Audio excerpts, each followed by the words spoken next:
हम लोग का जो PFAS में सबसे पहला है रिट्रैक्टेबल फॉल अरेस्टर, जो कि हॉरिजेंटली काम करने के लिए किया जाता है। जैसे कि ये वाला देखिए, ये आपका रिट्रैक्टेबल है ना।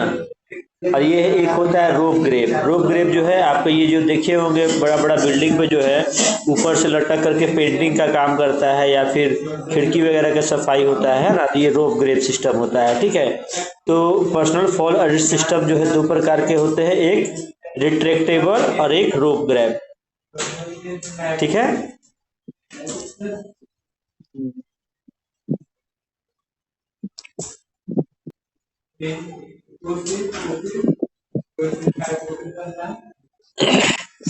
अगला जो है हम लोग का use of safety net in construction. Safety net के बारे में कल थोड़ा बहुत बताए थे, है ना। तो सेफ्टी नेट का जो यूज जो है कंस्ट्रक्शन में कहाँ होता है, ठीक है। तो यहाँ देखिए, must be install as close as possible under the work surface but no more than 30 feet below. देखिए, सेफ्टी नेट का जो है ना, जब सेफ्टी नेट हम लोग इंस्टॉल करेंगे, है ना, तो जब भी इसको इंस्टॉल करेंगे तो कोशिश करेंगे जितना जहां वर्क सरफेस है, जो प्लेटफॉर्म है, उससे जितना नजदीक हो सके, ठीक है ना। लेकिन 30 फीट से नीचे नहीं जाना चाहिए, है ना, क्योंकि हम लोग सेफ्टी नेट लगाते हैं तो उसको बांधने के लिए कोई जगह वगैरह भी तो चाहिए होता है ना बढ़िया से। तो इसीलिए जो है उसका कोशिश करना है जितना क्लोज हो सके उतना, लेकिन 30 फीट से ज्यादा नहीं होना चाहिए वर्क सरफेस से नीचे। Net must extended sufficiently to 8 feet beyond to edge of the work surface, must be drop tested after installation and every time they are relocated। देखिए, जो नेट जो होता है ना, तो नेट जो है वर्क सरफेस के किनारे से 8 फीट दूरी तक का होना चाहिए, ठीक है। और इस पे जो है, इस पे ड्रॉप टेस्ट भी कर लेना होता है इंस्टॉलेशन करने के बाद, है ना, ताकि ये सेफ है या नहीं है, ठीक है ना।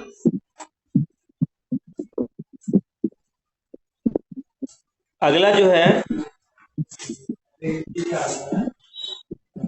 ड्रॉप टेस्ट रिक्वायरमेंट, है ना।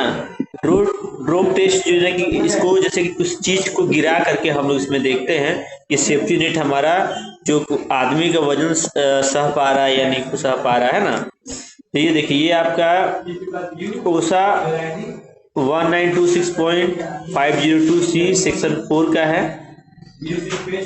यूज ऑफ 400 पाउंड, जिसको 180 केजी लगभग, सैंड बैग 30 to 32 इंचेस या 76 to 82 सेंटीमीटर इन डायमीटर।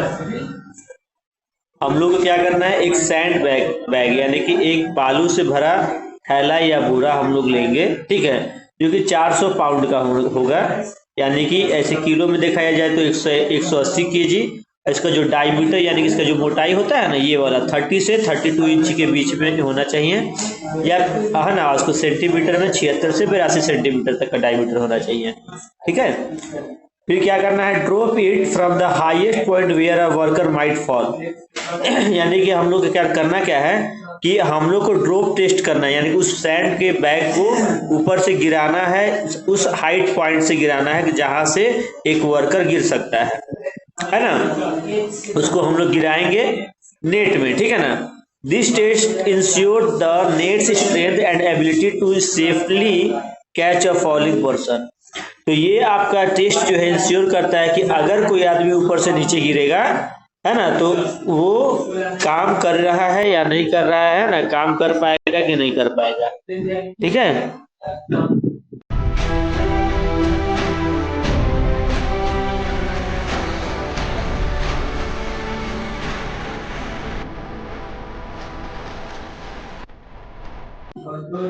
जैसे कि देखिए, दो तरह के सेफ्टी नेट होगा आपका, ठीक है। एक पहला जो होगा फॉल प्रोटेक्टर, है ना। दूसरा हम लोग का होगा डेब्री सेफ्टी नेट। तो जो फॉल प्रोटेक्टर होगा, है ना, इसके बाद हम बताएंगे। सेफ्टी नेट जो है, सेफ्टी नेट जनरली दो प्रकार का होता है ना। एक आपका फॉल प्रोटेक्शन सेफ्टी नेट होता है ना, और एक हम लोग का होता है डेब्री सेफ्टी नेट। तो फॉल प्रोटेक्शन जो सेफ्टी नेट्स का जो मेश साइज जो होता है ना, ये जो गैपिंग के बारे में जो आप बोल रहे थे, है ना, तो वो गैपिंग जो है 6 इंची या 100 mm होना चाहिए, ठीक है, क्योंकि वो आदमी को बचाने के लिए। और जहाँ जो आप बात की पेचकस वगैरह जो है, ठीक है, जो पेचकस वगैरह के लिए जो आप बोले, तो उसके लिए आता है डेब्रिस सेफ्टी नेट्स, है ना, डेब्रिस सेफ्टी नेट्स। ये क्या करता है, ऊपर से कोई मलबा या कोई सामान वगैरह जो है ना, आपका जो सामान वगैरह जो होता है उसको बचाने के लिए, उसको गिरने से बचाने के लिए, मैं गिरे तो नीचे ना गिरे, इसके लिए वो यूज किया जाता है। उसका जो आपका जो मेश साइज होता है, उसका मेश साइज हम लोगों का होगा लगभग 2 mm से 10 mm तक। 8 फीट वाला क्या चीज है? 8 फीट ये बताया है, जैसे कि ये देखिए यहाँ पर जो सेफ्टी नेट का ये जो डिस्टेंस देख रहे हैं, ये वाला इतना दूर तक, ये वर्क का जो वर्क प्लेस का एज है ना, तो यहाँ से यहाँ तक का ना 8 फीट होना चाहिए, ठीक है, क्लियर। अच्छा 8 फीट आगे तक का होना चाहिए। जी 8 फीट आगे तक। हाँ। अच्छा 8 फीट से आगे जो आदमी गिरेगा वो नीचे चला जाएगा? अरे भाई देखिए, जब आदमी गिरता है ऊपर से गिरेगा तो कोई सटले सटले थोड़ी गिर जाता है, वो तो थोड़ा आगे जाता है ना, एक छोटे एक एंगल बना के आगे की तरफ गिरता है, इसीलिए 8 फीट तक का आगे रहता है, ताकि आदमी गिरेगा तो बच जाएगा। क्योंकि सर 6 फीट चाहे 5 फीट का वर्कर रहता है सर, वो गिरते है तो सीधे तरफ गिरता है, तो 8 फीट कराएगा तो रोक लेगा। जी सही है सर। ठीक है ना, चलिए अब हम लोग बढ़ रहे हैं आगे, ठीक है।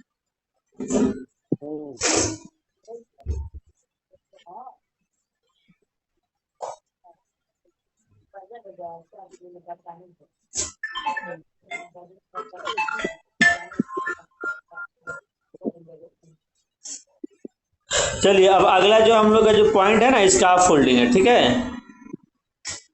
देख लीजिए स्कार्फ फोल्डिंग है, तो स्कार्फ फोल्डिंग होता क्या है, नॉर्मली हम लोग जानते हैं स्कार्फ फोल्डिंग, जो हम लोग का स्कार्फ फोल्डिंग है वो एक मचान होता है, एक भारा होता है, समझे,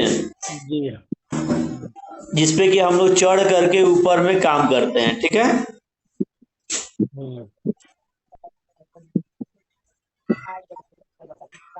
तो इसमें इसका सबसे पहले इसका डिफिनेशन हम लोग देख लेते हैं, डिफिनेशन इसका परिभाषा क्या है। A temporary structure used to support workers and materials while constructing, repairing और मेंटेनिंग बिल्डिंग। यानी कि एक ये क्या बोलता है, एक टेम्परेरी स्ट्रक्चर होता है जो कि वर्कर को, है ना, और मटेरियल को, है ना, ऊपर में चढ़ करके काम करने में सपोर्ट करता है, यानी कोई भी आप रिपेयर भी कर सकते हैं या फिर कोई बिल्डिंग का मेंटेनेंस कर सकते हैं, ठीक है ना, क्लियर। अब अगला उससे संबंधित हम लोग हजार्ड्स देखेंगे, ठीक है, यानी कि उससे संबंधित खतरा क्या क्या है। तो देखिए नॉर्मली जो उसके संबंधित जो खतरा होता है, फॉलिंग फ्रॉम अनगार्डेड एज, यानी कि जो स्कार्फ फोल्डिंग पे अगर क्या बोलते हैं, अगर उसका जो किनारा है, अगर वो गार्ड नहीं लगा हुआ है, यानी गार्ड रेल नहीं लगा हुआ है, तो वहां से इंसान गिर सकता है, ठीक है। Scaffold collapse due to overloading और पुअर इरेक्शन, या जो स्कार्फ फोल्डिंग जो आपका बना हुआ है, तो स्कार्फ फोल्डिंग अगर पुराना हो गया है या फिर उस पर सही से उसको खड़ा नहीं किया गया है ना, या फिर ओवरलोडिंग, यानी कि उसका कैपेसिटी मान के चलिए कि 200 किलो का है और उस पर हम चढ़ा के रखे आदमी 300 किलो का, है ना, तो जाहिर सी बात है वो तो कोलैप्स करेगा ही करेगा, गिरेगा ही, ठीक है। अगला जो है हम लोग का electrocution from overhead power line, यानी कि अगर ऊपर से अगर बिजली का तार वगैरह अगर गया है ना, तो इससे भी हम लोग को नुकसान है, इससे भी हम लोग खतरा हो सकता है। अगला है falling tools materials from height, यानी कि जब ऊपर में आदमी काम कर रहा है तो कहीं से कोई मटेरियल गिर गया या फिर कोई टूल्स वगैरह है वो सारा कुछ गिर गया, तो उससे भी आपको क्या होगा, खतरा होगा। अगला हम लोग का slip trips on scarf fold platform, यानी कि जो स्कार्फ फोल्ड प्लेटफॉर्म है ना, वहां से अगर हम लोग का पैर स्लिप कर गया या फिर कहीं ठेस लग के कहीं गिर गए, तो वो भी हम लोग को ऊपर से नीचे जाने का संभावना है ना, तो वो भी एक खतरा है। ये जनरली कॉमन हजार्ड जो है आपका स्काफोल्ड से यही चीज होता है। ठीक है, फिर आगे बढ़ते हैं हम लोग।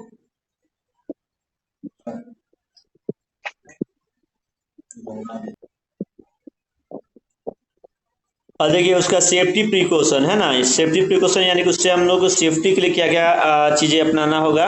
तो सबसे पहला जो है इसमें हम लोग को करना क्या है, use standard scaffolds with guard rail, mid rail and toe board. यानी कि जो स्काफोल्ड जो हम लोग का होगा वो स्टैंडर्ड स्काफोल्ड फोल्ड होगा, इसमें गार्ड रेल लगा होगा, मिड रेल लगा होगा और टो बोर्ड होगा। ठीक है, ensure platform are fully decked and at least 18 inches wide. है ना, जो प्लेटफॉर्म जो होता है ना, प्लेटफॉर्म जो आपका होगा वो आपका पूरा क्या बोलते हैं पूरा मतलब ये इसका जो चौड़ाई 18 इंच होगा और ये पूरा प्लेन होगा। ठीक है ना, ऊपर से जो प्लेटफॉर्म जो है काम करने के लिए पूरा प्लेन होगा। ठीक है, अगला है erect dismantle only under supervision of a train person. यानी कि जो इस पे इसका जब भी इसको खड़ा किया जाएगा तो जब खड़ा करने के समय में ट्रेंड आदमी के द्वारा ही सुपरविजन होगा, यानी कि देखभाल होगा तभी इसको खड़ा किया जाएगा। ठीक है, अगला हम लोग का maintain stable foundation and proper bracing.